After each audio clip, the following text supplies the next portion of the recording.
The Meeples and Miniatures podcast is sponsored by Two Fat Lardies and Coat Dance Paints, and also by the generous donations of you, the listener. Thank you to everyone for your support. The Meeples and Miniatures podcast, episode 107, Heroes of Normandy, and a further debrief on Chain of Command, with guest Clement Seurat and co-host Mike Hobbs. This show was recorded between the 3rd and the 10th of April 2013.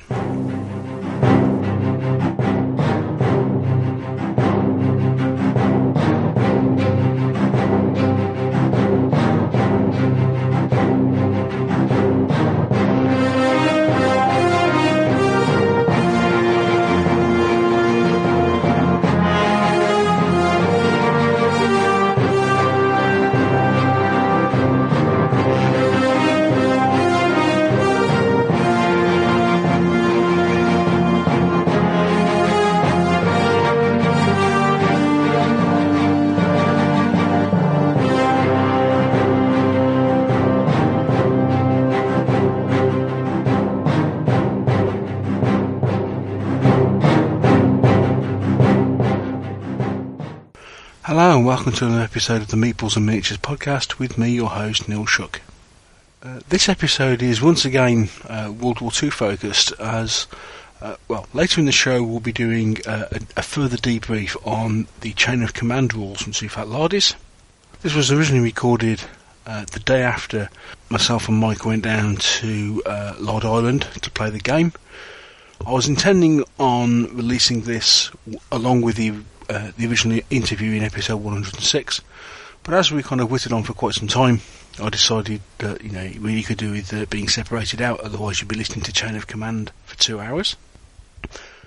But also, and first, we're going to be looking at an ongoing Kickstarter project from a company called Debrief Games.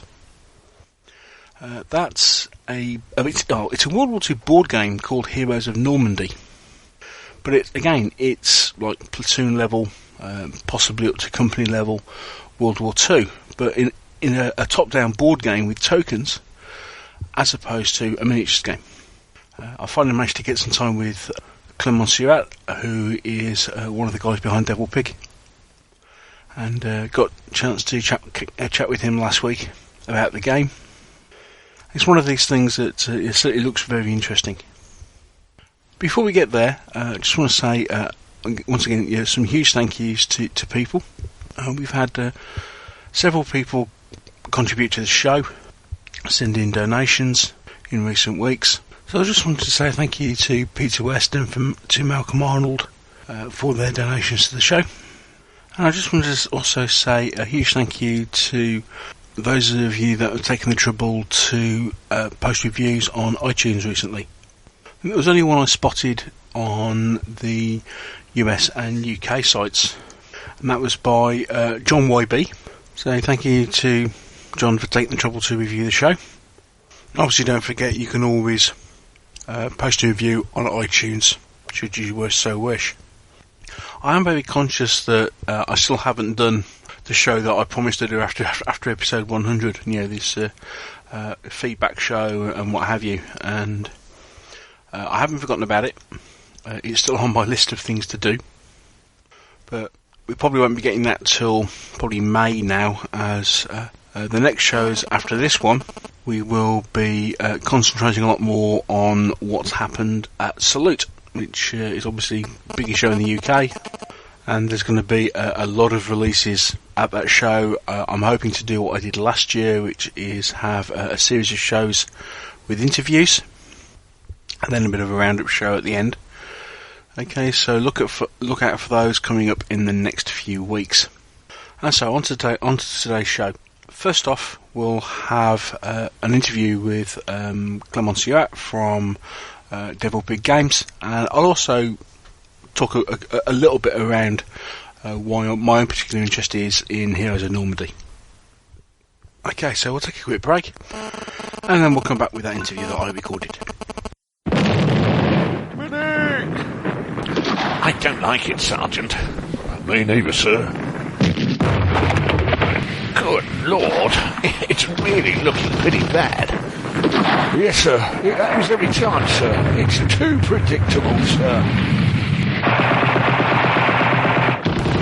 How far do you think we've advanced, Sergeant? 6 inches, sir. It's always 6 inches. We advance 6 inches, then Jerry gets a go. The lads are calling it Hi-Go Hugo, sir.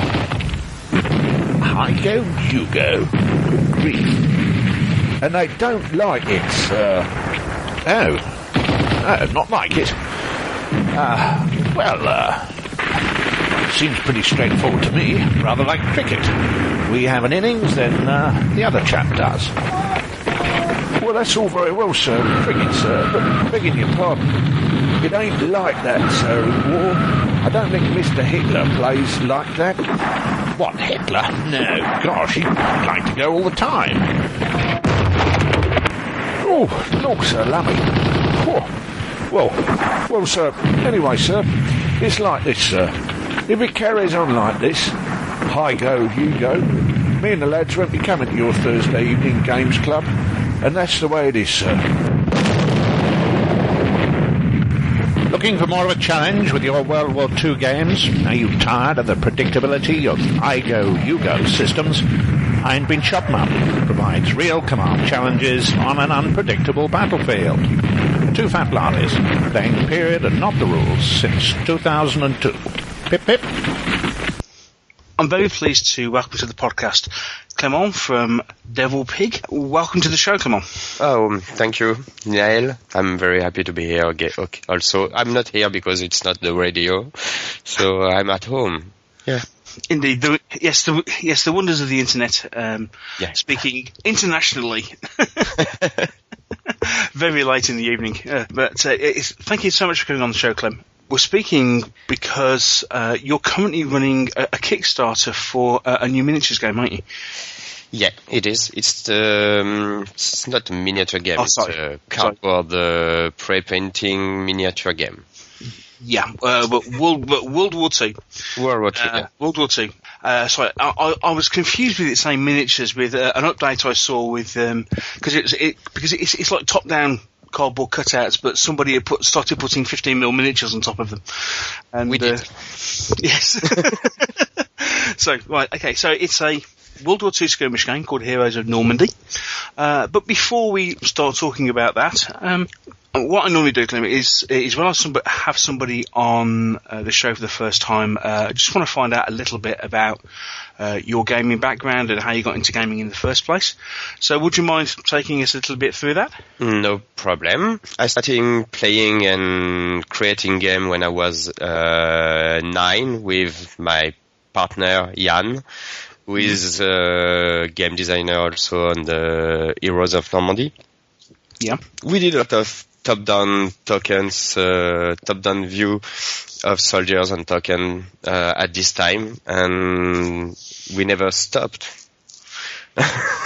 Yeah. So years later, after doing a lot of different job, we published Frontiers with Asmodee, and that was the draft of Heroes of Normandy. How long ago did Frontiers come out? In 2007. Oh, right. Okay. And we worked on the World War II version since this time. So it's pretty good.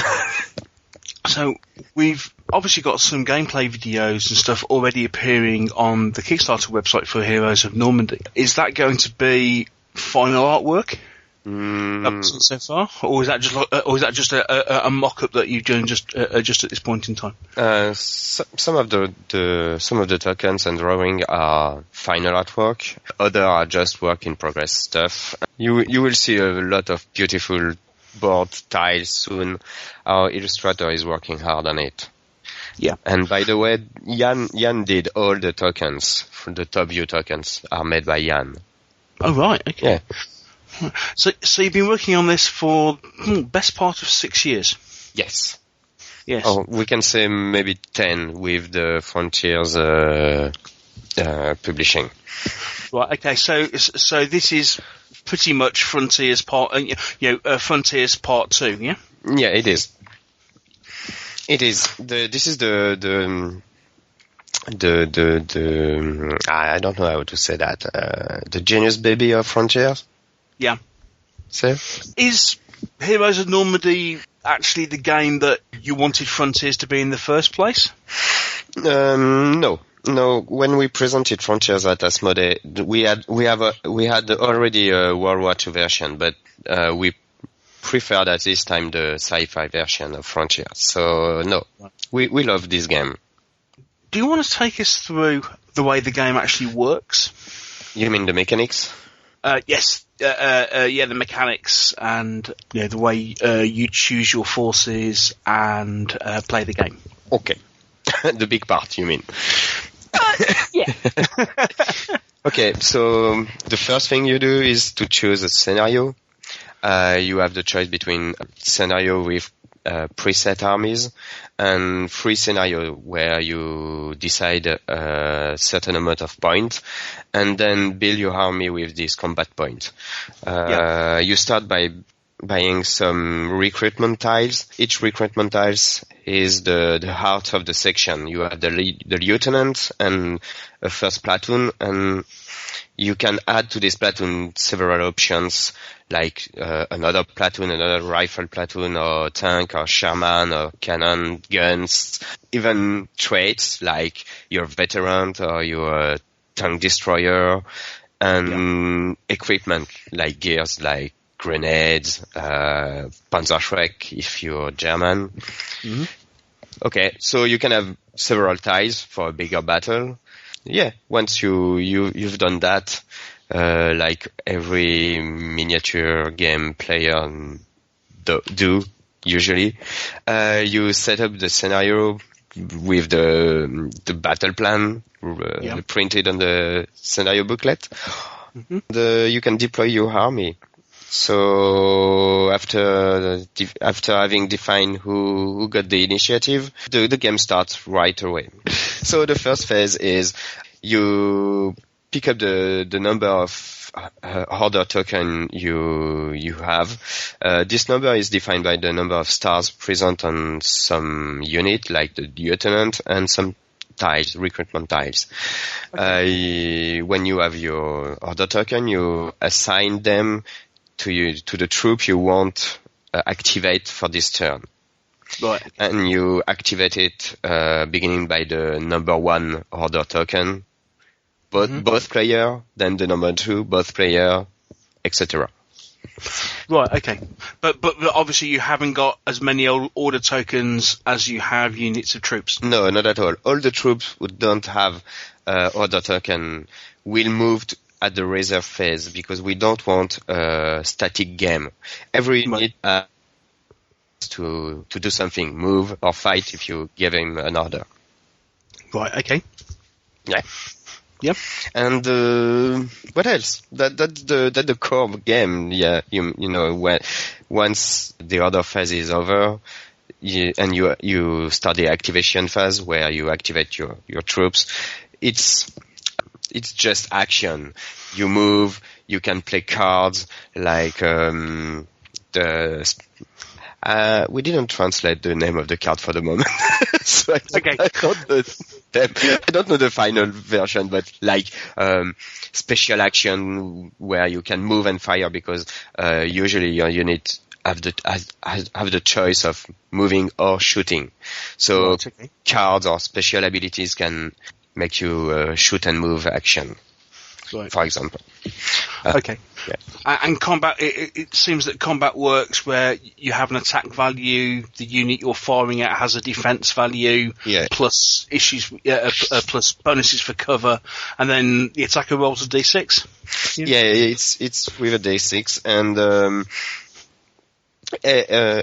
we have 3 kind of units. You have infantry, which is also the gun, artillery, stuff like that. You have light vehicles like Avtrax, Jeep, Greyhound, and after you have the heavy vehicles like Sherman, Panzer IV, and every tanks. So each style each kind has a color: yellow for infantry, purple for light vehicle, and gray for heavy vehicle.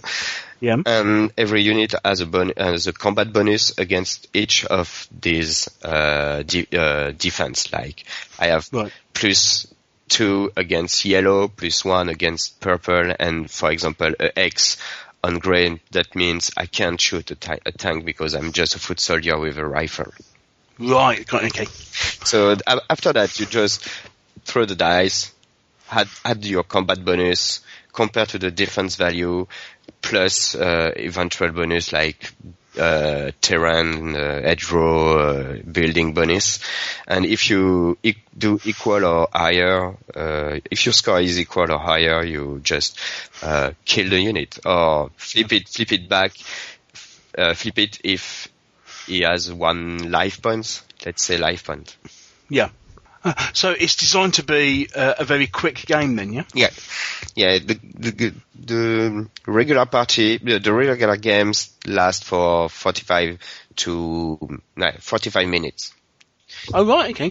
That's really quick. Yeah, it's very quick because the more you play, the faster the game is because you have less units, and because it's not a static game where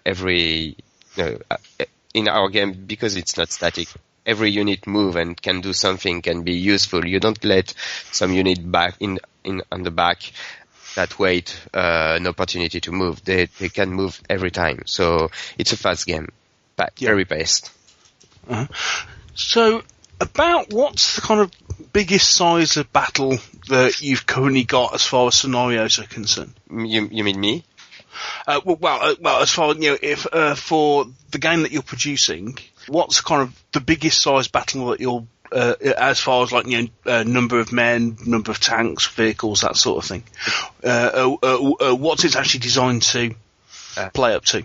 The biggest, I don't know. We made a huge battle. I had like 6 to 8 tanks, heavy vehicle plus, I don't know, 6-10 light vehicles, 20 to 30 foot infantry units. So it's a large battle. So yeah, very big. So as wargamers, we take sort of kind of company level and above sort of thing. What? Sorry. It would be company level, company organisation higher. Oh yeah. Okay. Yes. It can be. I don't know. I'm not a very military. I'm not very aware about military size of company. Okay. It is, but yeah, let's say a company. Yeah. So it's like so 3 platoons plus, let's say, mortars, machine guns, plus a couple of vehicles, that sort of thing. Yeah. It is. Yeah. All right, okay. Now, you made a note that, and it's very apparent from your artwork, that first off, there is, it's quite cartoon-like, but it's also very kind of Hollywood-based on Hollywood war films. Yeah, it is. It is totally. We love the Hollywood movies like Dirty Dozen, Saving Private Ryan. This is our inspiration. We wanted quite accurate historical game mixed with the madness and the action of a Hollywood war movie. Yeah. So yeah, our best inspiration was Kelly's Heroes. Oh right, okay. The board itself, according to what we've seen so far, the game comes with 6 double-sided game boards? Yes, 6 double-sided game board plus, I don't remember, 6 punch board. Mm-hmm. And with 6 punch board, you have a big amount of tokens, troops, tanks, and everything you need to play. But more is better. Indeed, and certainly from the way the Kickstarter is running, you're already hitting a lot of extra funding goals, aren't you? In the stretch goals? Yes. We already unlocked the landing and the second stretch goal where they are both part of the D-Day scenario, like the beaching, and then the fight just after the beaching, where did you see Saving Private Ryan, the first scene? Yeah. The second scene after the beaching, when they fight around the German bunkers. So this is the second stretch goals. Okay. So the two first are the D-Day scenario, and after that we unlocked Wooden Order tokens, because we love wooden tokens. Oh, of course, yes. Everybody loves wooden tokens and custom dice, I guess. Oh, very much so. Yes. Why have cardboard tokens when you can have wooden ones? Yeah, and it's easier because when you play with the cardboard tokens, you can see what's on the secret face. But with the wooden token, they are facing you, so you don't have to flip all your tokens before finding the number one. Right, got you. Oh, yes, I see. Yes, see what I mean? I take your point. Yes, with the fact that unless you remember where exactly you put your number one token, you can be revealing it to revealing it to the other side while trying to find your number one token. Yeah, that's it. Got you. Yes. Okay. One thing I was quite intrigued about. I mean, obviously, top-down World War II board games have been around in various shapes and sizes for a while. The majority of the time, you tend to see them on hex boards. Yes. Why did you choose to go for a square board as opposed to a hex board? Because our tokens are squared. They are square. Yeah. No, that's why. Really. Because with a square board, you have 8 direction against 6. So we thought it's better.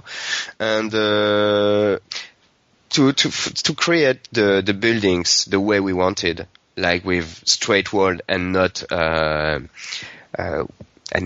with straight walls and beautiful graphism like we will show you soon. We couldn't do that with hexagon X tiles. Yeah. Yes, I suppose it's the case of a lot of these hex games, whether you're talking about things like Conflict of Heroes or Squad Leader or what have you. I suppose they're at a smaller scale, so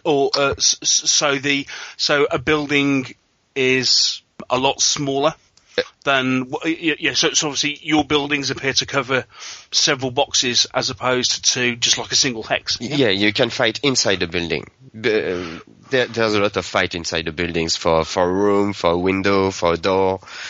That's a part of our game, really. Oh, right. Yeah, because we like the story of the Battle of Stalingrad when they fought for a building, for a factory, and we wanted to recreate that, the fight for a small, for some meters, in the street, in a village to gain 10 meters, then fight for another building and then gain 10 meters again.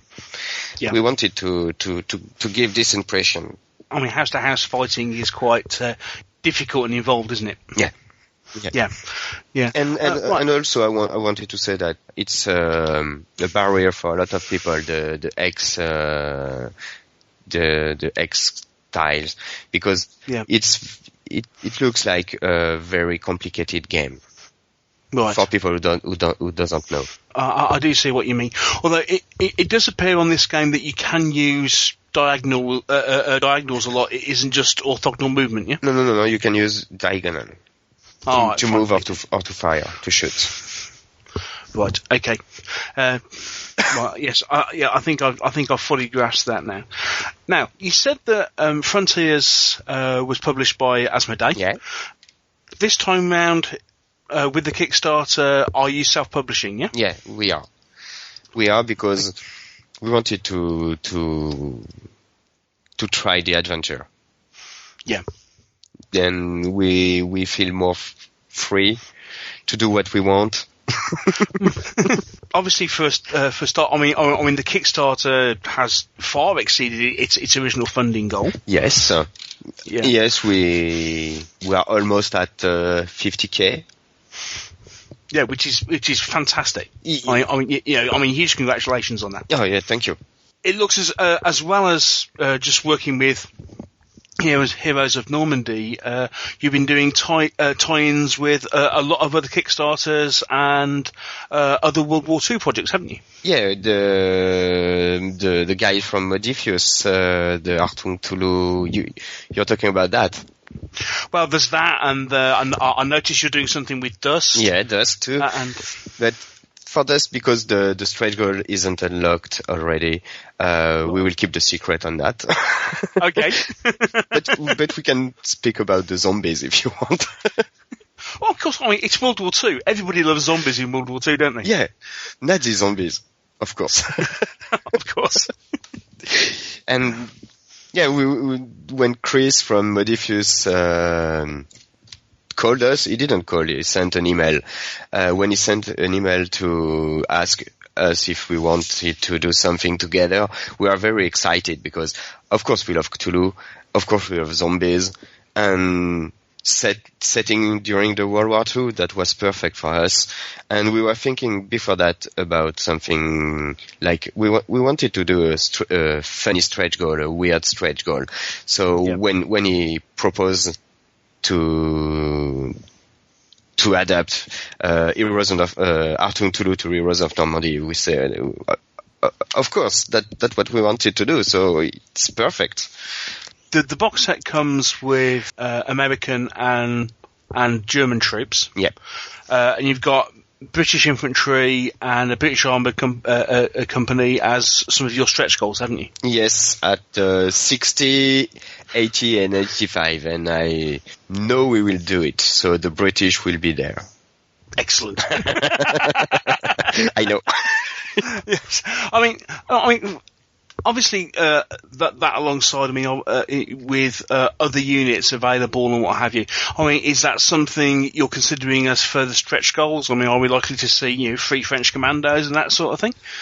The free French and Jan's grandfather was in the second DB. Right. Okay. Yeah. From the General Leclerc. And so he wants very much to do the second DB and the free French forces. Right. So but we don't know. If we pass the 100K stretch goal, we will do the free French. If not, we will do them later. Anyway. Okay. Yeah, because obviously you've already talked about how you like things like Stalingrad, and obviously what we're talking about here is Heroes of Normandy. So are we then looking to the future and already seeing expansions for this game, moving onto the Eastern Front? Yes, you're right. So we'll be doing things like Cross of Iron and stuff, yeah? Like what? Cross of Iron. James Coburn. Oh yeah, yeah. Sorry. Yeah, of course. Yeah, we want to do the Heroes of Stalingrad expansion sometime. Yeah. I don't know when, but we will. And we have a lot of idea. I know the Americans ask for the Pacific battleground, which is a good idea because it's a. I'm sorry for all those guys who died there, but it's a fun place to fight, I think, Mm-hmm. Palm tree, beach, that's great. Yeah. Well, because obviously, you do realise that now, having produced a World War II game, everybody will be clamouring for absolutely everything, whether it's different vehicles, different units, different theatres in which to fight. You'll be completely inundated now. You can't imagine the amount of wish list we receive about vehicles and special troops and a lot of great ideas. But yeah, we will try our best. Yes, as a big World War II fan, yes, I think I could imagine exactly. It's far more than you could ever hope to produce in a single episode. Yeah, right. In a single life, I guess. Okay, so once the Kickstarter finishes, I'm just checking. When are you hoping to actually get the game published? We will publish it for September. We said September. For the moment, we are good. Okay. So is it one of these things that you're going to publish the game to the Kickstarter and then take it to Essen? Yes. I think we will be at Essen, but I don't know on what that stand. What the word where people are. Right. Anyway, I don't know with who we will be in Essen. Right, but you're definitely taking this to Essen. Yeah, we will. Excellent stuff. And then, are you hoping to take it over to the trade shows in Europe and America, or is that just something you? Are you looking then to maybe sign distribution deals with people to get it into to get it more into the States and that sort of thing? Yes, we are talking about that at this moment with some guys. Yeah. So I hope it will be. I hope the deal will end good, and we will be able to diffuse our game in America. Right. Okay. So Kickstarter publishing in September, and then we'll hopefully see it general release sometime fairly soon after that. Yeah. To be honest, I don't know. As fast as we can. Yes. Okay. Well, it's been great to talk to you, Clement. I'm a little bit aware of the time, and especially how late it is in Paris at the moment. Yeah, 1 hour later. Yes, indeed. So it does sound like a tremendously fun game. It is. And I mean, it is one of those things that outside of the miniatures games, you don't tend to get an awful lot of board games that represent World War II at this scale. Yeah. So looking at the way that you've designed the game and the way that you build your forces and stuff, I was really impressed, and I can see how a lot of guys who game with miniatures in World War II would be really attracted to doing this sort of thing where, as you say, you can set up and play in an hour, as opposed to taking 2 or 3 hours perhaps to play a miniatures game. Yeah, you can play hours if you want. You know, we did this game because we felt a lack of this kind of game. So we created a game we wanted to play hours. Mm-hmm. 4 hours, sorry. Yes. Yes, I see what you mean. Okay, well, so I wish you the very best of luck with the Kickstarter. It finishes on the 27th of April, doesn't it? Yeah, it is. Okay, so yeah, 27th of April is when it finishes. So I'll put a link to the Kickstarter on the blog when I post the podcast. Okay. And Clement, lovely to speak to you. Thank you very much. And thank you very much, Neil. And yep. Yeah, so all the very best as far as the Kickstarter is concerned. It was quite funny. I was talking to a friend earlier today, and I was saying, okay, I'm having a look at this, and I'm really tempted, especially since it means that I can start playing World War II games without having to paint miniatures, which I love collecting miniatures, but I'm absolutely awful at painting them. So the appeal of actually getting to play a game like this really quickly with some really nice artwork and counters, without having to paint anything, that's that's a real selling point in my book. Yeah, we are getting old. We don't have any time to paint figurines. I know that. It's been great to chat to you. Thank you very much for your time, and all the very best with Heroes of Normandy. Thank you, Neil. Bye. Bye-bye. I think Heroes of Normandy is a really interesting Kickstarter. As you heard at the start of the interview, I had a bit of a faux pas saying, it's a miniatures game. It is almost. And it's something that, it's really interested me as far as this game is concerned. From the artwork we've seen already, it does look absolutely fantastic. And it is true that there have not been an awful lot of board games at this sort of skirmish level before, ignoring the elephant in the room, which is Squad Leader. Now, I've had discussions with several guys about this particular Kickstarter, and they've come with, well, why are you interested? Why are you looking at getting into it, especially since you do World War II minis? And I've asked myself that question. And of course, especially with me, one of the issues I've had over recent years is just finding the time to paint stuff. I love minis, but I'm really struggling to get things painted. So, having the opportunity to, have a completely pre-painted game which looks really good, available to play in World War II, is great. And it's a little bit of a different fix to Memoir 44. Perhaps similar in the feel in some ways to something like Conflict of Heroes, for example, which is another fantastic World War II board game. And one that I really must talk about at some time and do a review of. But, that's one thing that really appealed. Plus the fact, with the best one in the world, there are times when you simply cannot get models out on the table. You haven't got time to play, set up and play a couple of hours worth of miniatures game for World War II. Whereas, if you've got this situation where everything's on a board, everything's flat, it's much easier to cart around, and the game plays in 45 minutes to an hour, then perhaps that's just easier to do from time to time.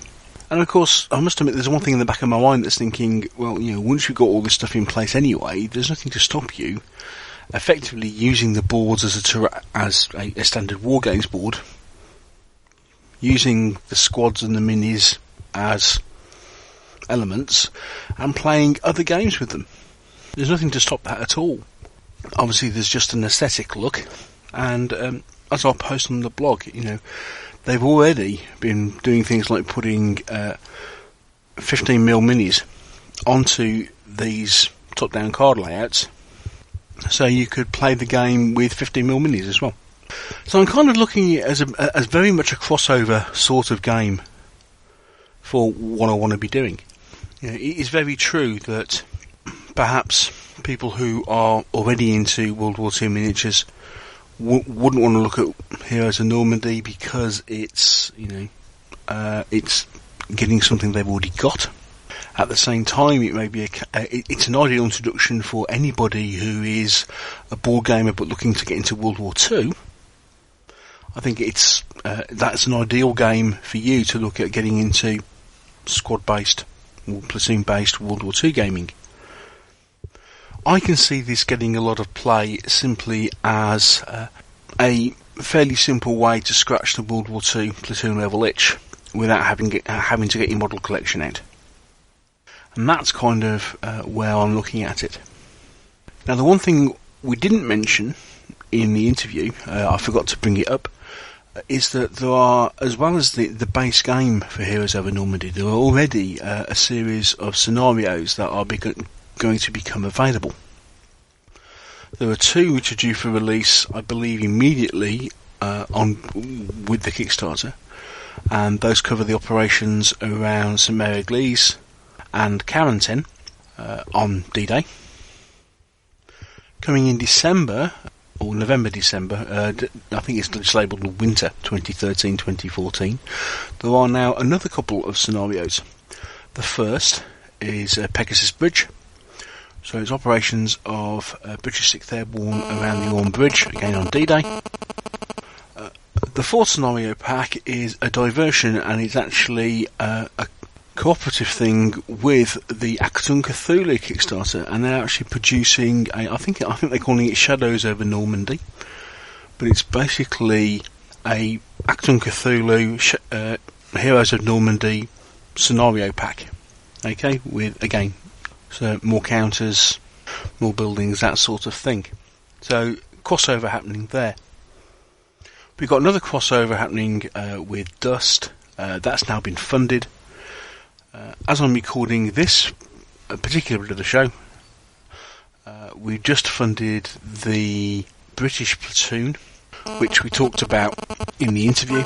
So, with the Kickstarter due to finish on Saturday 27th of April, my week after Salute. So it's got 13 days to go at the time I'm recording this particular piece of the show. I think it's got scope to probably get close to most of what they're planning to do. So I hopefully see a British armoured troop, a few extra bits and pieces for the British, maybe a recon platoon, and a few other bits and pieces. And they've also promised that, I think their 100k stretch goal was going to be a battle group containing some Tigers and Michael Wittmann. I think they promised that if you pledge to a certain level, or if you purchase all the scenario packs, then you will definitely get Wittmann and Tigers. So, some interesting stuff, certainly in the works from Heroes of Normandy. And at this point, I'm really looking forward to seeing it and playing it. Okay, so that's Heroes of Normandy. Next off, we'll take a quick break, and when we come back, we'll have the debrief that Mike Hobbs and myself recorded when we came back from the Two Fat Lardies game day. We're going to be talking again about Chain of Command, and we want to give further thoughts, having slept on things, had further chats after the interview that we recorded, and we just wanted to give some more of our reaction to this new World War II game from Two Fat Lardies.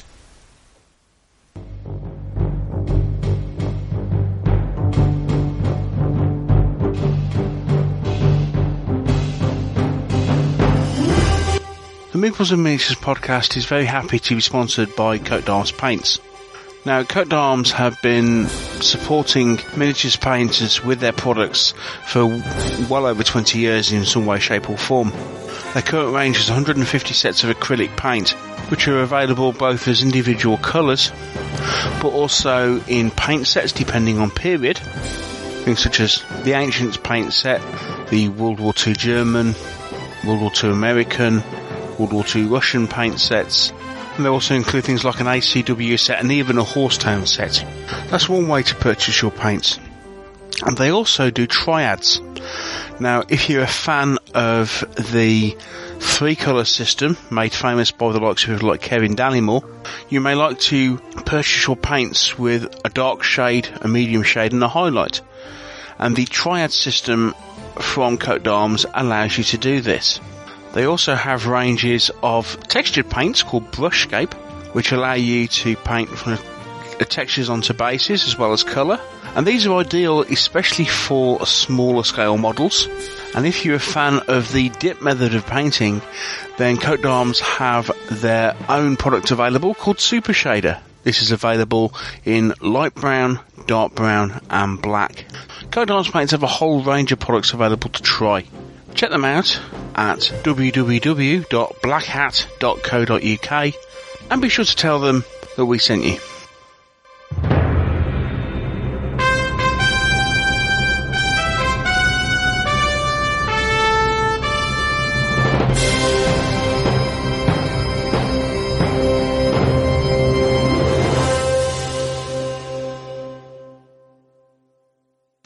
So, we're back. I'm joined once again by Mike.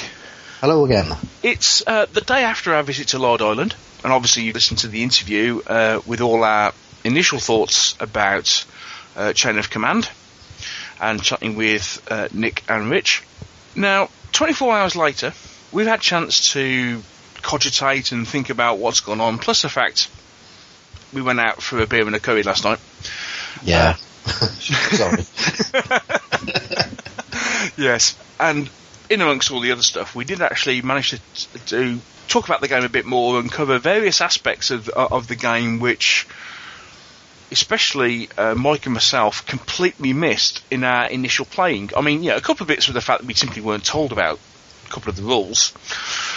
And that's just one of those things when you're playtesting a game or what have you, which would change things slightly. But there's another couple of things which we didn't really think about at the time, and are actually real game changers, aren't they?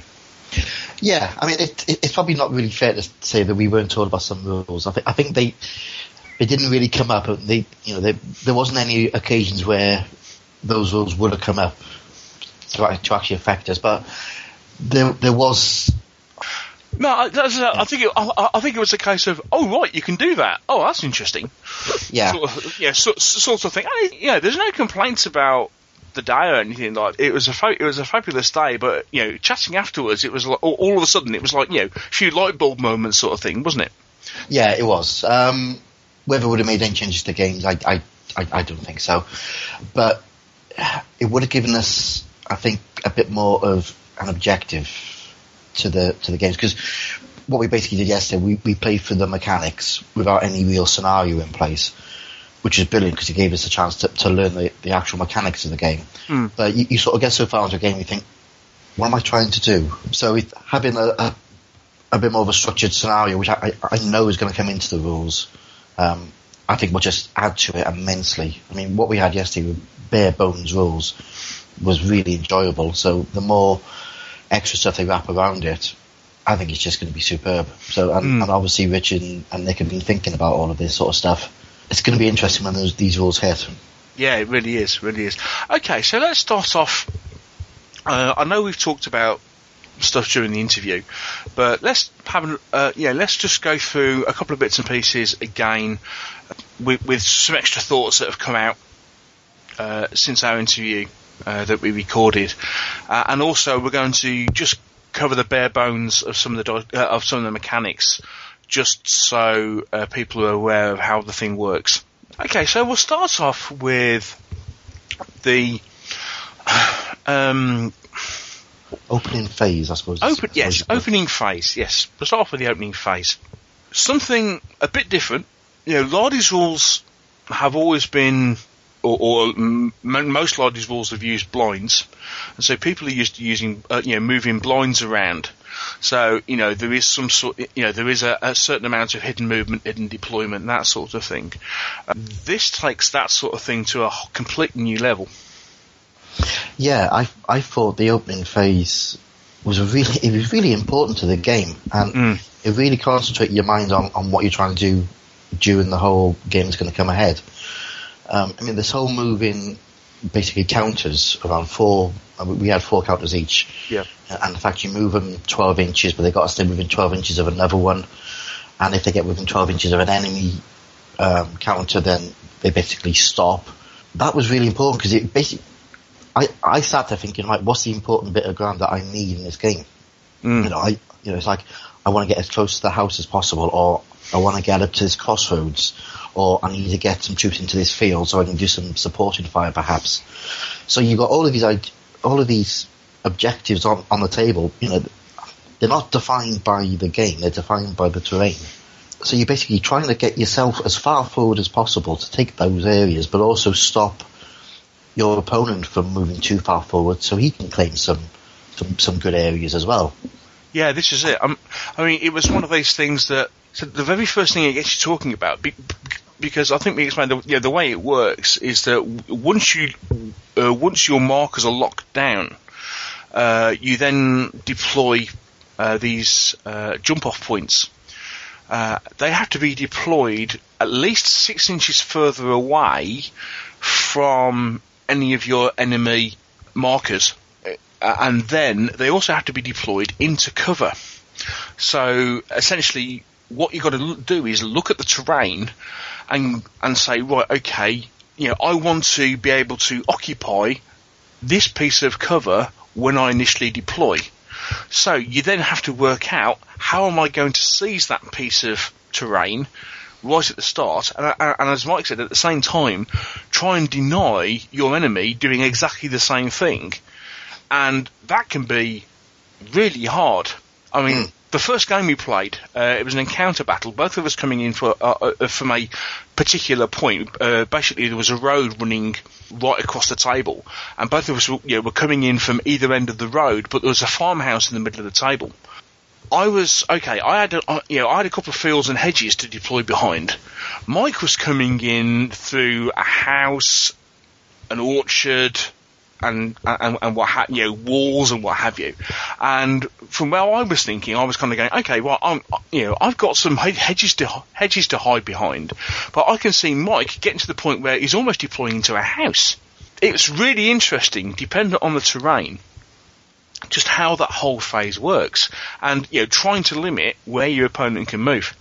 And you also, what you're doing, you're also trying to keep an eye on where you're going to place your jump-off points, because once you've sort of scouted out your area and the board is being split up into basically 3 areas. There's one area that each player controls, and then there's a no man's land of 12 inches, basically between the two, which can sort of snake across the table depending on where these markers are.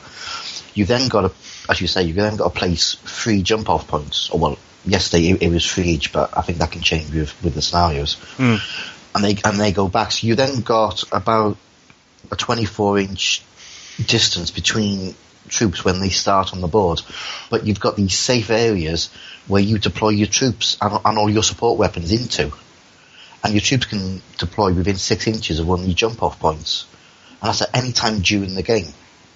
So these jump-off points are massively important. And again, it is about grabbing space. And in the second game we played, which was attack and defend, I was attacking and Neil was defending the farmhouse. So I started deployment from a fixed point, which was the road edge of the board. And because I was attacking, I was allowed to make D6 worth of manoeuvres using these counters.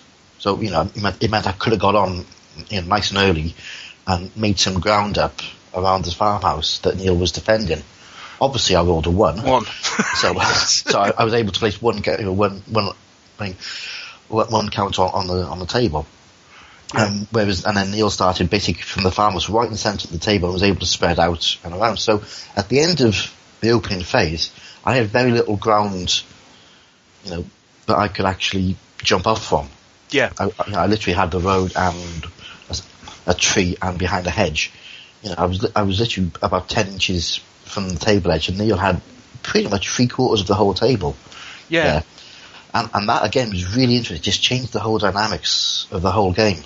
It's a simple concept, but these jump-off points, they're just an absolutely genius idea. Your troops can appear from them. Your support weapons like anti-tank guns or Fiats or whatever can appear from them. And as happened yesterday, they become your ambush areas. That's it, and it does become this thing of, as we were saying, people, I think we said in the interview, you get this point where if you have a jump-off point in a road junction with a couple of hedges, you can actually get to a point of, okay, right, I can deploy a Panzerfaust team. So literally from not being on the table at all, this Panzerfaust team appears from essentially around a hedge, having not been there before, and if you happen to have a tank coming down the road, it acts as an ambush, but it works really well. There's no mechanics for specific mechanics for doing ambushes or what have you. It just happens naturally because they weren't there, and then all of a sudden, I happened to roll a command dice, which meant I could deploy a fire team. Fire teams include things like Panzerfaust teams or Piat teams or what have you. So they were able to appear and essentially pop up from a hedge and take a shot. And it was so natural that sort of thing could happen. It suddenly does away with all, with sort of ambush mechanics that you've seen in 2 or 3 other games. These ambush mechanics happen in other games because the figures are there. Yeah. Yeah, it was very subtle, it was very well thought out, and it's a great part of the game. I mean, but that also feeds into the whole deployment thing, and the rule that Neil alluded to earlier that we didn't know about was if you get within 4 inches of an enemy's jump-off point, you basically claim it. So you can then, it means that your enemy can't use that jump-off point to bring his troops on, which means he's now only got less areas to bring troops onto, but it also means that you can then bring your troops onto them. So the one thing I think that we did wrong yesterday, and we probably played it as a standard war game, is the first thing we tried to do was get our troops onto the board. Literally, first 2 turns, we were scrabbling around. I need to put this section on. I started off with 3 sections of infantry, a small command unit, and a couple of fire teams. And maybe one of elements. And I was thinking I need to get them onto the board. And it was only afterwards we sort of realised that that really wasn't the way to do it.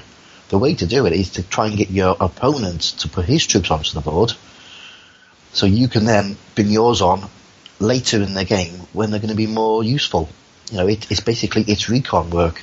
It almost becomes a game of poker. One thing you can do is bring a section onto the board, detach a couple of guys as a fire team, use them as a recon unit to push towards enemies' jump-off points. Now, sooner or later, it's two guys, but sooner or later, in order to stop your opponent denying you a jump-off point, you're going to have to do something about it. And so that means deploying troops onto the table so they can combat these guys that are advancing towards your jump-off points. Yeah. So you are forcing your opponent to deploy onto the table. If you can do that, as soon as the point of he deploys, you're then at the point where you can then deploy where he isn't. And also the fact that there's no unit coherency built into the game. If you bring on a fire team of, say, half a dozen riflemen as a fire team, you can split them out. So they then become essentially two separate fire teams. It means that they're more brittle when they're shot at, and they need different dice to actually activate and get them moving. But it does mean that you can then do this sort of small recon units going forward, basically trying to flush out the enemy. This is it. It is really interesting. As you say, it means that troops together are a lot easier to activate as units, because you can activate them both in sections or by their junior NCOs. But it also means that if you activate them as fire teams, they're a lot more flexible in what they can do on the battlefield. But as Mike said, they're much more brittle, but they're also potentially much more difficult to command. Yeah. So there are these automatic checks and balances between how the troops operate on the table. And you can split them up at any time. You can merge them together at any time, whenever needed. So, and this is something that I probably did wrong quite a lot yesterday. Whenever I kept my sections together, so I had a section of 10 men made up of a 4-man Bengal team, a 5-man rifle team, plus a corporal. So I could activate those if, because obviously we had these activation dice at the beginning of each phase. Yeah. We had 5 dice that we could roll. So because I had them as a section, it meant I could activate them on a 3 or a 4. No, 3 or 2. 3 or 2, yeah, sorry. Yeah. But if I roll a 1, then I could also have activated one part of that section, because I would have been a fire team. So it gave me more, I had more chance to activate the bigger sections at the same time. And I used that to basically lay down fire. But think about it afterwards, what I probably should have done is split them out more, and use supported fire from, set of the Bengal teams to fire at an area, try and suppress an area whilst the rifle team moved forward. I didn't really do that. Neil did that a lot better with his Germans.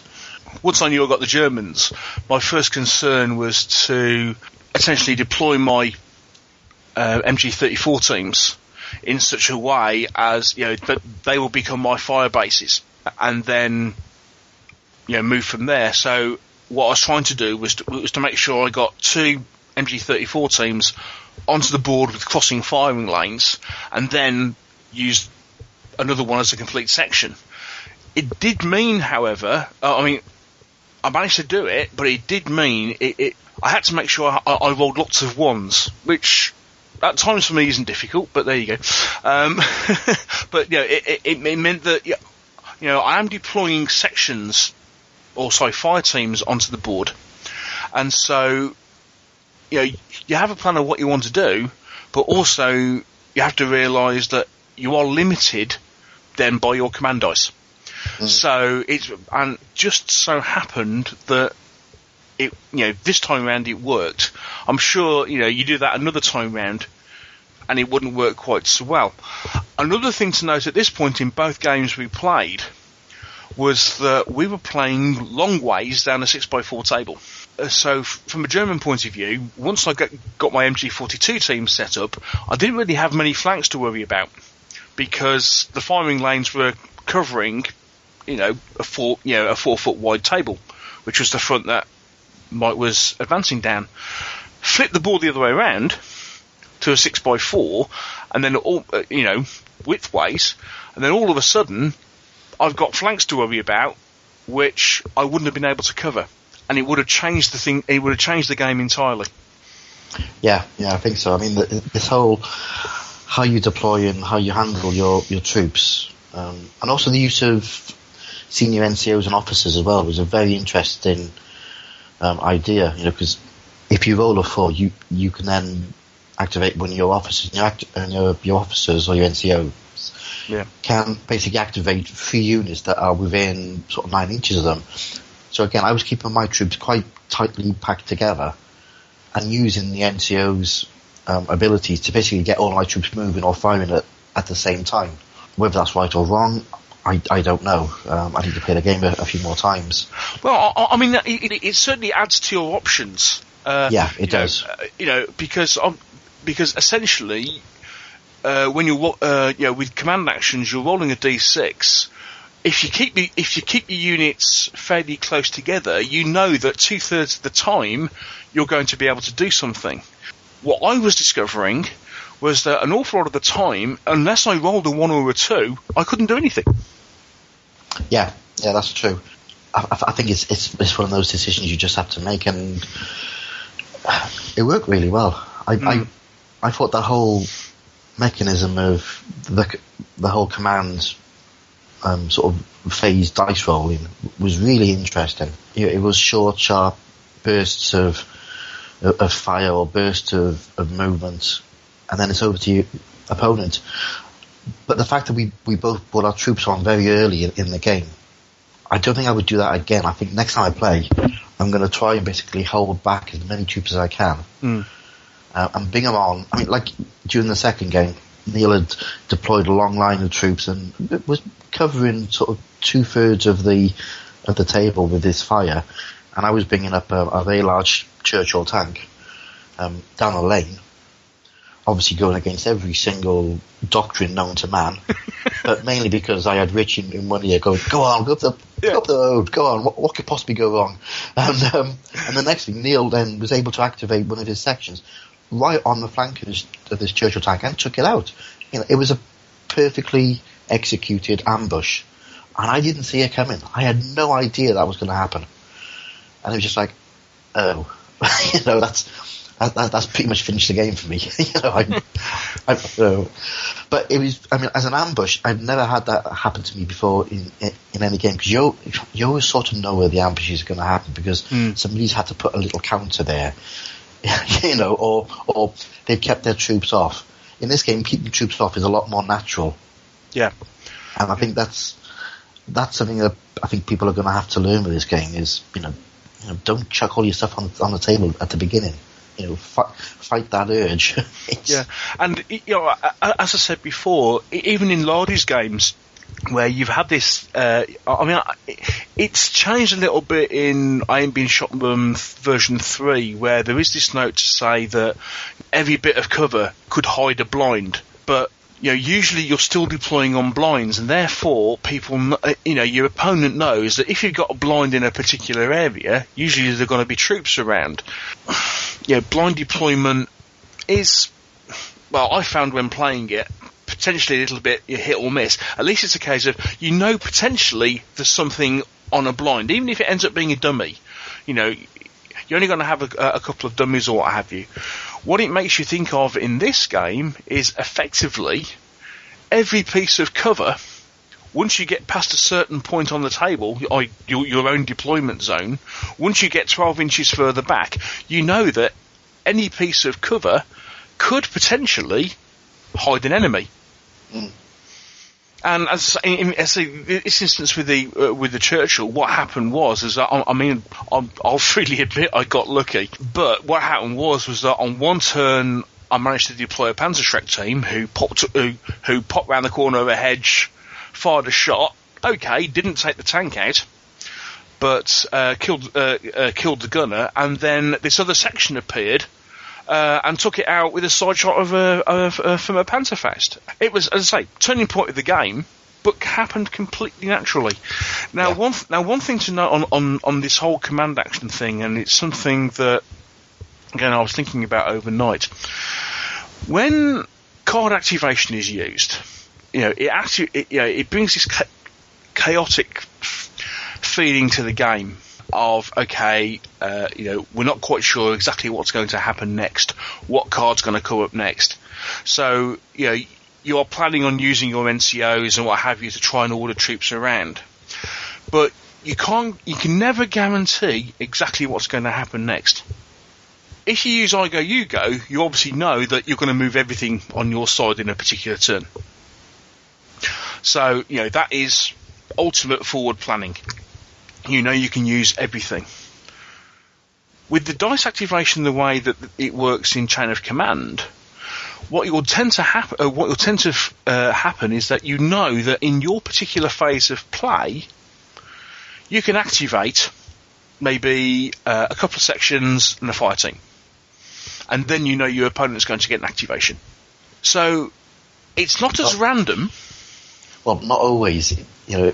If you roll two sixes, it means that you do then get the next phase as well. So you can start to build up that chance to do more stuff. Yes. Yes, but what it does introduce is the fact of, okay, you've got to you have this random chaotic nature with the fact of not everything is going to activate, so you need to plan on what's important and what you need to get done. But at the same time, it does mean that you can plan to do 2 or 3 things on your turn. Yes, indeed, and the fact that a game turn can end at any time, and because a game turn is made up of these phases, and so in each phase, a player will roll his 5 activation dice, and then he'll activate some of his units and do stuff with them, and then usually the opponent will do the same, and it keeps going back and forth until one of the players rolls 3d6. He can then end the turn. Rolls 3 6s. 3 6s, yes. Roll 3 6s, and then he can choose to end the turn if he wants to, or you build up these chain of command points. So each 5 you roll during a turn builds up on another dice. When that dice gets to 6, you can then, if you want, you can use that to basically end the turn. Now, when the turn ends, it means that units who are pinned, they lose their pins. Smoke that you've laid down is taken off. But I think that's all that happens, and I'm sort of wondering whether. Well, there's that. Also, there are instances where, for example, we both had instances where NCOs were knocked out by fire. They were wounded and knocked out. Now they weren't taken off the table. They were just effectively knocked out until the end of the turn. At which point they'd recover. Yeah. Now. Stupid thing, this may sound really silly, but we never actually got to the end of a turn except for once. In 2 games played over the course of 3 hours, we only ever hit end of turn once, didn't we? Which I think, I think you rolled 3 6s. Yeah, and it was right at the beginning of the second game. It was literally the first phase of the second game we changed turns. Yeah. I think it was just after I'd laid smoke. Yes. Which is what normally happens with me. But of course the other thing was on that, the other thing happened that, because you ended the turn, we started a new turn, and because we were doing an attack and defend scenario, what happens is that one of the stipulations of an attack and defend scenario happened to be the attacker moves first in the turn. So the attacker gets the first chance to roll the dice. So what happened in this particular instance was that Mike rolled 3 6s plus a couple of the dice, so he got to do a couple of unit activations with his other couple of dice. 3 6s ended the turn, and then he immediately got to go again. Yeah. So that again puts the defender on the back foot from that side of things. But I mean, something that's very, very, very simple like that, all of a sudden it's like, oh, hang on a minute. I think the other thing that's worth sort of pointing out, and just going back again to the opening phase, is because you're basically fighting over land during this whole deployment area, this whole deployment phase, where you're moving your counters around, trying to take the land, trying to take the important parts of the land. It means that the deployment into the game is a lot more natural, because most of the time, whenever you play any sort of game, you'll start off and say, like, you have to deploy your troops within 8 inches of a table edge, or something like that, or it's always a fixed point from a table edge that your troops will arrive on or will start the game on. Yeah. So it doesn't matter what the train's actually on the board. It's always like this very artificial, they go there. Whereas in this game, if you play the opening phase well, you can grab the important parts of land. So, you're using the terrain that's on the table to basically force where you're going to be deploying your troops from. Which again, is just a really, really interesting concept. And it's one I've ever seen before in any game. So I think that's going to be quite interesting for players to get their heads around. It almost becomes a game in itself. I would have quite readily played that opening phase over and over again to see, how you can sort of work out sort of almost chess moves, I suppose you could call it, Yeah. or checker moves. But Yeah. it's very interesting. Yeah, and as you say, again, one of these things of depending on your terrain, depending on which way around your board is, you could potentially turn the entire engagement right around. Because, if you happen to, say, move a couple of your deployments on, right up on one flank, and they're not, and your opponent does nothing about it at all, it can say, you can effectively do things like, start to back your opponent into a corner and stuff like this. So there's a tremendous amount of scope available just in that little pre-game phase. Yeah. And the other thing I quite liked was the fact that each side has a entry point. So this is the point on your edge where all your vehicles will move on from. First it was a road, but it was also where you start deploying your counters in the opening phase. So you've got this sort of very natural spreading out from a fixed point, trying to take the land, trying to take the important features on the battlefield before your opponent does. Again, it's a very interesting concept. It's a good concept. So we've covered and talked a lot about the concepts behind jump-off points and just how that naturally flows into the game or what have you. One thing I don't think we covered are actually some of the nuts and bolts of the mechanics. And actually, they are really simple. Most Lardy's games do tend up to be a situation where you can play off one sheet of paper, and this is no different, really, is it? No, it was very, very simple mechanics. So, first off, movement. Yeah, so infantry movements, it's a D6, and you can roll 1, 2, or 3 of them. If you roll 1, you move that number of inches forward for either the fire team or the section or whatever you just activated. And then you can do an action afterwards. You can go into, it's a tactical... Yeah, tactical mode, isn't it? Tactical mode, yeah. Yeah. You sort of move forward and take cover. You're using the ground to take cover. Or you can move forward and then you can fire. Or you can roll 2d6 and basically, move forward, but not do anything else afterwards. But it's handy for getting you maybe to a hedgerow or something, or into some decent cover.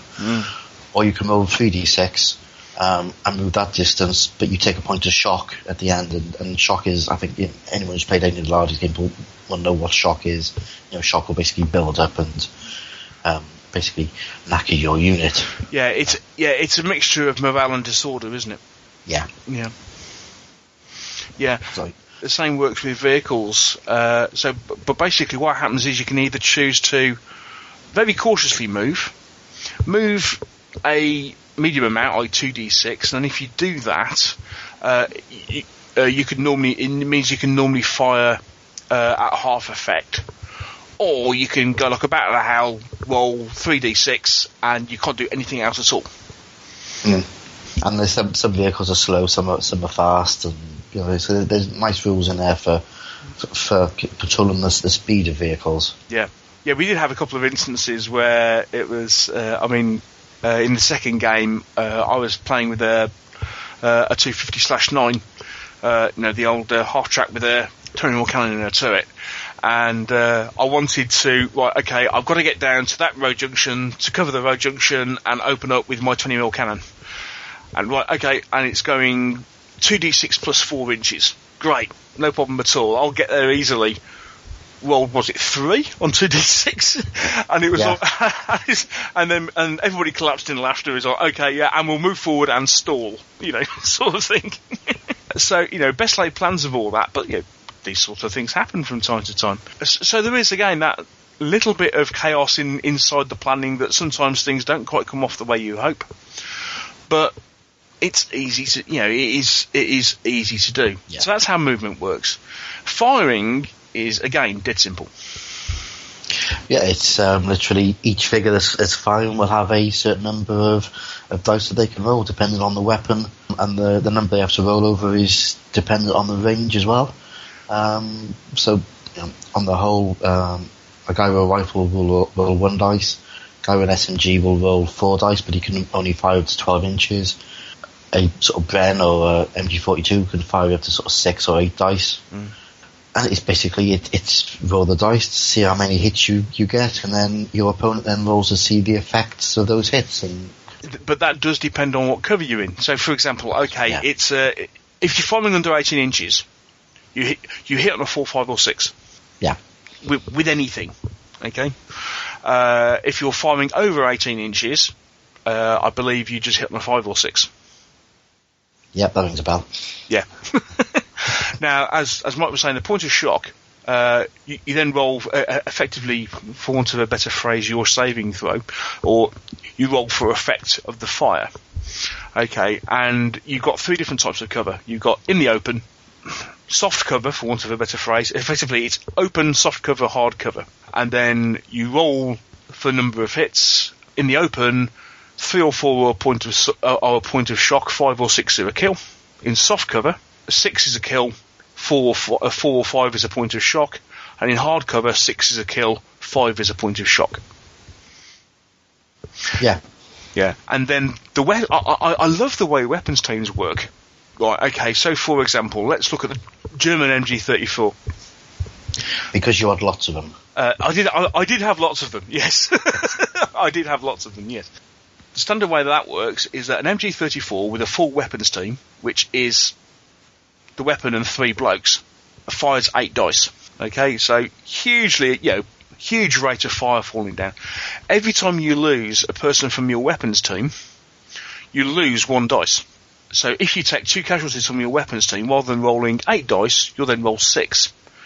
And the same thing applies across every unit weapon, doesn't it? As far as whether it's the MG42, whether it's a Bren, or what have you. They have the ammunition carriers and stuff with the team, and if you start losing people, they start losing effectiveness, because effectively you get to a point where you can't reload the weapon quick enough. Yeah, so it's very simple. Shock is handled quite nicely as well. I think it's a fairly standard lardy rule. But if the level of shock that a team has exceeds the number of men in that team, then they start to have to take various morale checks. So they could basically bugger off, which happened to me a few times. Indeed. But it's simple mechanics, but the fact that it's simple mechanics means that you can then concentrate on the game. You're not sat there looking through charts or anything, or the various rules. You are concentrating on the bigger picture of what's going on with the game and trying to work out what your next plan is. What you're going to do in your next phase if you get the right dice rolls. Yeah, it's quite a holistic game, I think I call it. It's one of those that makes you think about the game itself and not about the points of the game or the various effects of various weapons and trying to get them together to give you a perfect storm. Your troops have to act in tandem with each other to get the best results. Yeah, very much so. I mean, of the games we played, it was really interesting to see how things happened. I mean, in both games, I did manage to get to a point where, I had a fire base of 3 MG42s across the table to operate from. In the first game, what happened was that Mike seized a farmhouse. I was in the next hedge line back, and it was like, okay, how do I then do things from there? So basically, all I ended up doing for a lot of the game was just pour machine gun fire into the farmhouse, and actually, You just stayed there and got shot, didn't you? Yeah, I stayed for a couple of phases and very quickly worked out that I was getting mullered. And then I was getting pinned and I couldn't move. So I was literally about to start thinking about I need to get out of this farmhouse and get around the back. I was already starting to flank on one side. You were? I think would have been a masterful stroke and would have won the game, but we stopped for lunch. Indeed, really simple thing that works with cover and line of sight is that what they basically turn around and say is that, okay, you cannot see through two intervening pieces of cover. So, for example, if I'm up against a hedge and Mike's troops are the other side of another hedge in the next field and we're both adjacent to the hedge, we can see each other. If Mike steps back from the hedge that he's adjacent to, I can't see him anymore because there's an intervening piece of scenery. So when Mike says, he was doing a flanking action, actually he was advancing a section through a series of fields and hedges, but because of intervening scenery, I could see on the table, I could see what he was doing, but because of the way, all the terrain was, I couldn't fire on him because I just couldn't bring any weapons to bear because actually, from a troop point of view, they couldn't see him. Because the dice I was rolling, there was very little I could do about it. Yeah. It was very good. I mean, it was the other thing I quite liked, how large vehicles operated. I think it's been mentioned in one of the Lardy blogs. They're not game winners. You know, if you shove a tank down a alleyway in Normandy, it's probably going to get blown up, which happened to me.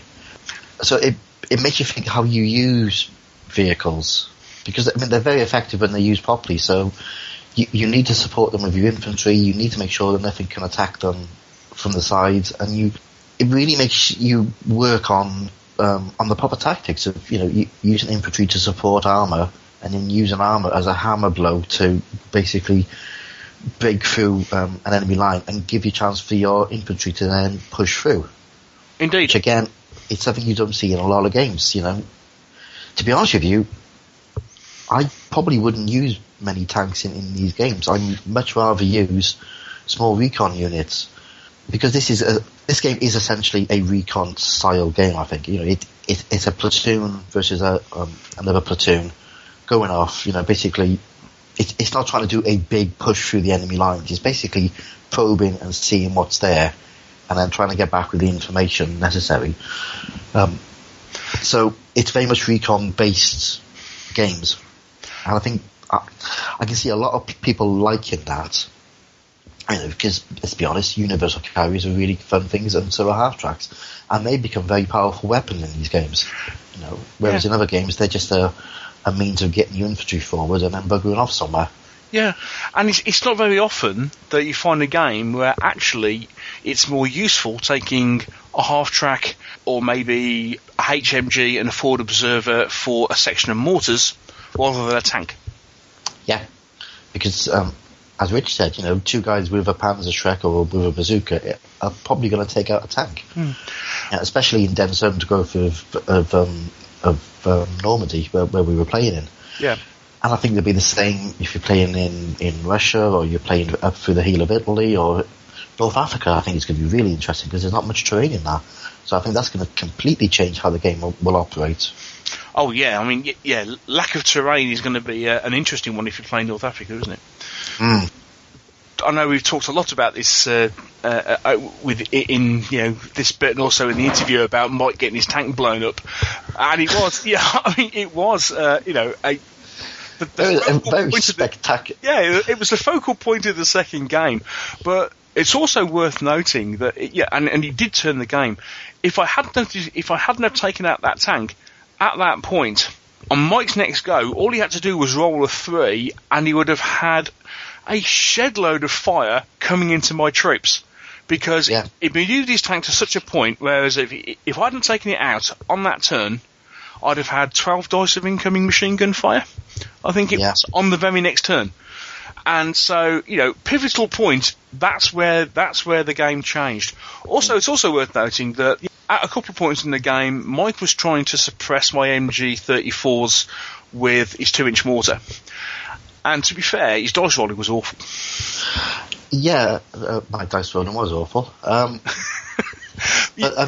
getting back to the whole attacking thing, because when you take out a large vehicle, you then have to roll on the table to see what the effects were, and it might just be, you take it out, the crew killed, or the crew will vacate the vehicle and basically bail out and run away. Of course, mobilised sort of thing. Yeah. Of course, I managed to roll the one dice roll, which meant that the whole thing blew up and took out every single section within 4 inches. And of course, I had my infantry either side of the tank supporting it, so I suddenly lost about a whole section's worth of infantry in one go. It was just like a catalogue of disaster on top of disaster on top of disaster. But and some people might turn around and say, "Oh well, that means the game's broken." No, it's just sod's law. These things happened, and it happened in our game yesterday. But the humble 2-inch mortar, my friends, anybody who's listening to this who wants to play a British platoon, the humble British 2-inch mortar is an awesome piece of kit when it's used in the right way. Laying down smoke is brilliant for just trying to suppress and knock down fire teams. It's a really good bit of on-table support, and I really enjoyed using that bit of kit because it's a much maligned piece of kit. No set of those use it. You just have them there and they almost act like a rifle. In this game, it was my only support weapon. So, I had to really think what I was going to do with it. And I used it a lot. I was laying smoke here, there and everywhere. You were. And it does make a huge difference because, it puts down a fair amount of smoke, obviously blocks line of sight. It means you can advance up to it and it's going to be there until the turn changes. So, it's tactics. It's using the proper tactics of the day to their full effect. And any game that allows you to do that is, in my view, a real winner. Yeah, very much so. Very much so. So, as you can probably gather, both Mike and I really enjoyed the game, didn't we? It's a good game. I'm sorry if I come across a bit fanboyish. Hey, you and me both. I was asked this morning, so what did you think of it then? And I basically turned around and said, I think it's the best World War II game, skirmish game that I've played since Battleground World War II, which is years since I last played that, and probably Force on Force, when Force on Force was Ambush Alley and they did World War II supplements. I would suggest it's probably one of the best World War II skirmish games currently out there. And I think it's worth pointing out that we're still playing a very early beta version of the game. I mean, they've pinned down the core mechanics, but I don't think they've really started looking at how scenarios are going to be put together and how the basic forces are going to be put together. So there's a lot more work going into it. But for an early draft of the rules, it's pretty good. Yes. Yes. Yeah, I mean, I think it starts off with 4 pages. There was about 30 pages as far as rules are concerned. So, all the bare bones are there. They've got several bits and pieces still to add on or what have you, and certain rules that were, that people keep coming up. I mean, like one of the first things Mike turned around to Rich and asked in the second game was, can I run people over in my tank? I was like, I think I've written those rules. Yeah, well, I have very much as I could actually do the thing. Yeah, but again, it is interesting having that situation, the psychological factor of knowing that your opponent's got knowing your opponent's got a tank, and knowing that, well, because what happened was that we knew that each of us would have a platoon. So we knew essentially what our basic force was that we were fighting off against each other. However, we were each given a support option and weren't told what the other person had. So Mike turns up with his Churchill rolling down the road, and he doesn't know what my support is. Saying my support is this. I think I said, it's 250/9, which, 20mm cannon, effectively against a Churchill, it's like throwing golf balls at it. I'm thinking, okay, I'm in real trouble here, right from the off. I thought, I'm going to be really up against it, and I dared deploy my 250 onto the table, because as soon as the Churchill rolls down the road, it's going to get knocked out. Yeah, so you took me out with a Panzerschreck and a Panzerfaust, which is what happened. You know. Yeah. This game has already gone down into our gaming folklore, so I think at this point I'll kind of stop your pain and stop talking about Churchill tanks. But thank you. It showed that, if nothing else, real world tactics do actually work in the game. Yeah. Without any special rules. It just all happens naturally, as we've been talking about. All of a sudden, these extra nuances come into play, especially regarding jump-off points and the way you work troop deployment. And all of a sudden, you turn around and go, "Hang on a second, this isn't just a line them up and charge." I mean, you can do a line them up and charge and have a perfectly good, fun game, but everybody's liable to die within because that is the other thing. I mean, it is brutal, isn't it? Yeah, it is. It's very unforgiving as far as that sort of thing is concerned, because weapons fire is quite effective.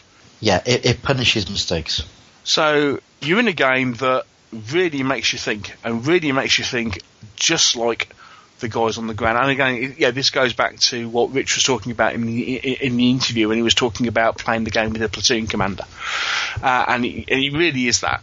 Yeah, it is. And from listening to how they're going to be supporting this, I'm quite excited by it. I think the fact that you just need to get a platoon of infantry, and then you can start playing around with your support weapons. And the fact that if one person takes one level of support, that means the opposition can take support from a similar level as well. So it's not a point system, but it's a mechanic to allow people to structure their own forces together. Again, it's nice, it's clever, it works very well, and it puts the onus on the players to basically manage themselves. So if you do want to take a great big Tiger tank, then fine, but it means your opposition, your opponent, is going to be able to take stuff that's probably going to counter that. And let's be honest with you, a two-man bazooka team will probably do that. And a two-man bazooka team probably uses a lot less assets, which means that the other person then's got something else he can throw at you. So it's a bit of a gambler's game, this one. It really is poker. The whole trying to get your opponent to lay his cards on the table, shall we say, to put his figures on the table, which means that you can then start thinking getting your figures on somewhere else and moving around. It's very pokerish. The whole trying to work out what support you're going to take. Again, do I go big and know that my opponent is going to go big as well, or do I just keep it small? Do I just take a HMG and deny him the chance of taking anything bigger? It's all, these are all sort of questions that are going to come out. And there'll probably be a lot of people who don't like that. But I think if they play the rules, they will enjoy them. It's definitely not a game where you can get all your toys out on the table. No. It's a game where you can, as we've already hinted at, you can end up playing with stuff that you wouldn't normally play with you look at something like Bolt Action, for example. I say something like Bolt Action, but an awful lot of World War II skirmish games where, even in 28mm scale, it's about getting your toys out on the table and playing with a couple of tanks and what have you. And actually, as we discovered, sometimes it's much more useful, rather than having a tank, having a HMG and a mortar section and things like this, and maybe a couple of small light reconnaissance vehicles and all that sort of stuff. The sort of thing some gamers don't automatically think about taking. And it also means that actually entry point for the game, as Mike's already said, you only need a platoon. You need nothing more. Platoon, couple of vehicles, a couple of weapons teams, and you're sorted. So, pretty much, yeah. Yeah, so entry into the game really cheap. Yeah, and if you play any of the other World War II games out there, you've probably got the stuff anyway. Well, quite. It'd be interesting to see how we would play in 15mm. That would be interesting. Yeah, I must admit, I hadn't really thought about that, but yeah. I mean, these are questions people are going to be asking you. It's the usual one, can I play in 15mm? I imagine you probably can if you got your fingers based individually or in small groups of sort of 2 or 3 on a shared base.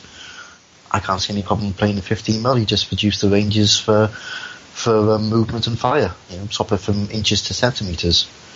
And instead of playing it on a 6x4, you play it on a 4x2, I suppose. Yeah. I mean, I can certainly see that working quite easily. Yeah. So yeah, I think it's got lots of possibility. I'm really interested to see how it's going to pan out. I really want to play it again. I think it's it struck a lot of good chords with me. It was a game that made me think, and I like that. As you gather, we had a fantastic day. Thanks once again to Rich and Nick for hosting the day and not only giving us a great game, but Rich especially for taking us to a fantastic curry house. Superb curry house, and the beer was fantastic. Indeed, it was. Yes, a good day all round. And if you're ever in St Albans, can we recommend the Chili Raj in St Albans? Okay, it's a really good curry house. We had a really good time. More than that, came away with excited about a really nice set of rules. Now, we were talking about scenarios and stuff, and there's going to be a whole load of stuff included, from what we can gather, included in the rules. One thing that Too Fat Lard is already do, there's a PDF supplement that they produce called Platoon Forward, which is a kind of a campaign system for playing. It's almost like an RPG light campaign system for playing with a platoon. And for me, that seems tailor-made to go with COC. So I'm going to have another look through. That. I can't remember if I've reviewed it on the podcast. I know I've reviewed it in Battle Games, but something like that would be an ideal companion for Chain of Command. Because, as I say, I hope the other thing you've picked up, like many World War II skirmish games, the game becomes a story, and the fact that you can you can perform, as we've said, you can perform the heroic action and get away and do stuff, really does add that extra bit into the game as well. And, we've talked, I know I said I wasn't going to mention it, but we've talked about Mike's tank getting blown up and what have you, and it's a pivotal point and one of the funniest things that's happened in the game for a while since I played Rich and couldn't get my Panther tank to do anything. It's a game that promotes, as well as real world stuff, also promotes stories. Yeah, it does have a very narrative feel about it, which is great. Yeah. So I think 2 thumbs up from both of us, isn't it? Yeah, I think so. I mean, it's going to be interesting to see what else they add to it. I sort of wonder whether they're going to add anything more to the end of turn sequence, whether that almost becomes like a sort of 2-second break between fire actions, and whether they might allow you to maybe move your troops a little bit more into better cover. That sort of it's almost like it's a break, regroup, and then push on. Yeah. But because we didn't really get into sort of many turn changes during our games, it's difficult to see what happened when a turn changed. So that to me is going to be interesting. But the way the phases work was great. It was really interesting. It flowed really well. Kept you interested in what was going on in the game. So yeah, well, basically 2 thumbs up for me. Good stuff.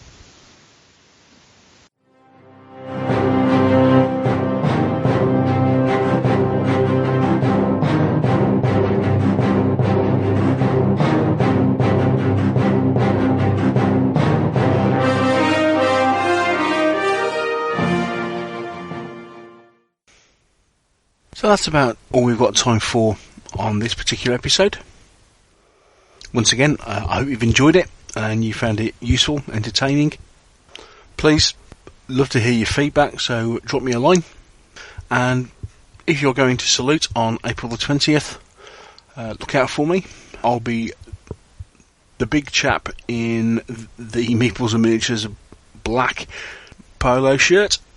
Please feel free to pop over and say hi. I'd love to have a chat with you.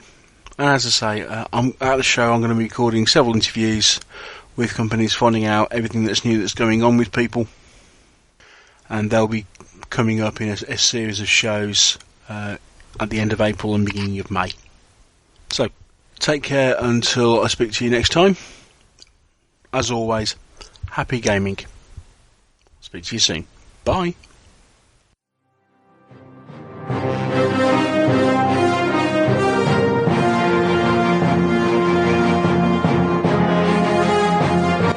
Thank you for listening to the Meeples and Miniatures podcast. If you want to know more about Meeples and Miniatures, there are several things you can do. First of all, you can visit the website at www.meeplesandminiatures.co.uk. If you want to contact the show at all, you can email me at neil@meeplesandminiatures.co.uk. You can follow the show on Twitter. Simply look for M&M Podcast, or click the follow us on Twitter button from the website. We also have a group on Facebook. That's the Meeples and Miniatures Podcast Fan Club. Again, follow the link from the website. And finally, if you want to help us to support the show, you can always donate to the podcast by clicking the PayPal button on the donate page, again found on the website. Once again, thank you for listening. I hope you've really enjoyed the show. Take care, and I'll speak to you soon.